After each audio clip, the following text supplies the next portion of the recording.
تو ایک صحابی آقا علیہ تحیت و ثنا کی بارگاہ میں حاضر ہوا، عرض کرتا ہے یا رسول اللہ صلی اللہ علیہ وآلہ وسلم، میں بڑا غریب ہوں، تو مجھے کوئی ایسا وظیفہ بتائیں کہ اللہ میرے رزق میں اضافہ فرما دے، میرے رزق میں کشادگی ہو۔ تو صحابہ اکرام علیہم الرضوان فرماتے ہیں کہ پہلے وہ اتنا غریب تھا کہ اس کے بچوں کا 2 وقت کا کھانا میسر نہیں ہوتا تھا، تو حضور نے فرمایا کہ یہ 3 کام تم کر لو اور تمہارے رزق کی میں ضمانت دے دیتا ہوں۔ کہو نا سبحان اللہ۔ کہا 3 کام تم کرو، میں ضمانت دے دیتا ہوں کہ اللہ تمہارے رزق میں اضافہ فرمائے گا۔ یا رسول اللہ وہ کون سے کام ہیں؟ میرے آقا و مولا صلی اللہ علیہ وآلہ وسلم نے ارشاد فرمایا، میرے بھائیو سنو، حضور نے فرمایا تم یہ 3 کام کر لو۔ وہ 3 کام کون سے ہیں؟ اب آپ میں سے کوئی لوگ سمجھ رہے ہوں گے کہ شاید یہ بڑے مشکل کام ہیں یا مشکل کوئی کام نہیں ہے۔ آقا علیہ الصلوۃ والسلام نے فرمایا کہ سب سے پہلا کام تم نے جو کرنا ہے، فرمایا کہ تم نے اپنے گھر میں جا کر سب سے پہلے سلام کہنا ہے۔ کیا کہنا ہے؟ سلام کہنا ہے۔ یا رسول اللہ دوسرا کام؟ میرے آقا نے فرمایا کہ سلام کے بعد مجھ پہ بھی 1 مرتبہ سلام پڑھ لیا کرو۔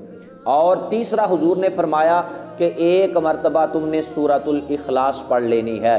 جب تم یہ 3 کام اپنا معمول بنا لو گے تو اللہ تبارک و تعالی تمہارے رزق میں اضافہ فرما دے گا۔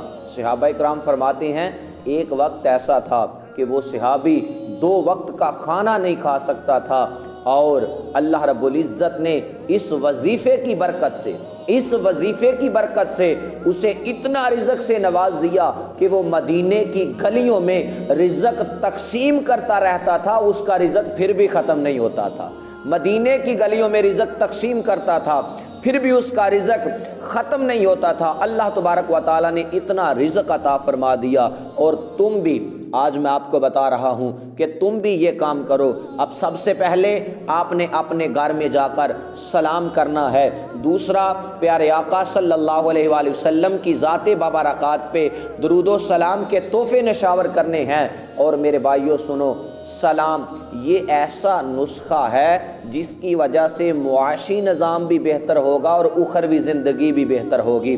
اخروی زندگی کے لیے بھی یہ سرمایہ ہے، اور میں آپ کو بتانا یہ چاہتا ہوں، اگر تم سلام کرو گے اللہ تبارک و تعالی اس کا بھی تمہیں اجر عطا فرمائے گا۔ اور اگر تم حضور علیہ تحیت و ثنا کی ذات پہ درود و سلام پڑھو گے، کسی نے بڑا خوب کہا تھا نا کہ درود پڑھو تو ثواب ملتا ہے، سلام کہو تو جواب ملتا ہے۔ اگر تم حضور کی ذات پہ سلام پڑھو گے اس کی بھی تمہیں نیکیاں ملیں گی، اور اگر تم 1 مرتبہ سورۃ الاخلاص پڑھو گے اللہ تمہیں 10 پارے پڑھنے کا ثواب عطا فرمائے گا، قرآن کے 10 پارے پڑھنے کا۔ اور یہ کتنا پیارا وظیفہ ہے، لوگوں کو یہ بتائیں کہ تم نے اگر معاشی نظام بھی ٹھیک کرنا ہے تو یہ نسخہ ضرور ضرور اس نسخے پہ عمل کیجئے۔ یہ میرے آقا مولا صلی اللہ علیہ وآلہ وسلم کی حدیث مبارکہ ہے۔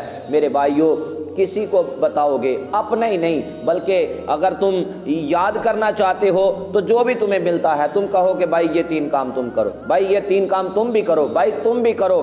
جب تم کسی کے اوپر احسان کرو گے تو اللہ رب العزت نے قرآن مجید برہان رشید لا ریب کتاب کے اندر ارشاد فرمایا کہ حل جزاء الاحسان الا الاحسان، نیکی کا بدلہ کیا ہے مگر نیکی۔ اگر تم کسی سے نیکی کرو گے تو تمہارے ساتھ نیکی ہی کی جائے گی، تمہارے ساتھ نیکی کا معاوضہ، تمہیں اس کا بدلہ نیکی ہی، احسان کا بدلہ احسان ہی دیا جائے گا۔ اور تم اپنے بھائیوں کو کہو کہ تم بھی یہ 3 کام کرو، اور جب تم کرو گے میں آپ کو پریکٹیکل کر کے بتا دیتا ہوں، وہ یہ کہ اگر تم اپنے گھر میں داخل ہو گئے ہو، تمہیں یاد نہیں رہتا، پھر واپس آ جاؤ، تو پھر تم اپنے گھر والوں کو سلام کہو۔ جب تم سلام کہو گے اللہ کی رحمتیں نازل ہوں گی، اللہ تبارک و تعالیٰ کی برکتیں نازل ہوں گی۔ پھر تم حضور کی ذات پہ درود پڑھو، پھر تم اپنے گھر میں 1 مرتبہ سورۃ الاخلاص کی تلاوت کر لو، اللہ تبارک و تعالیٰ اس کے بدلے سے تمہارے رزق میں اضافہ فرما دے گا۔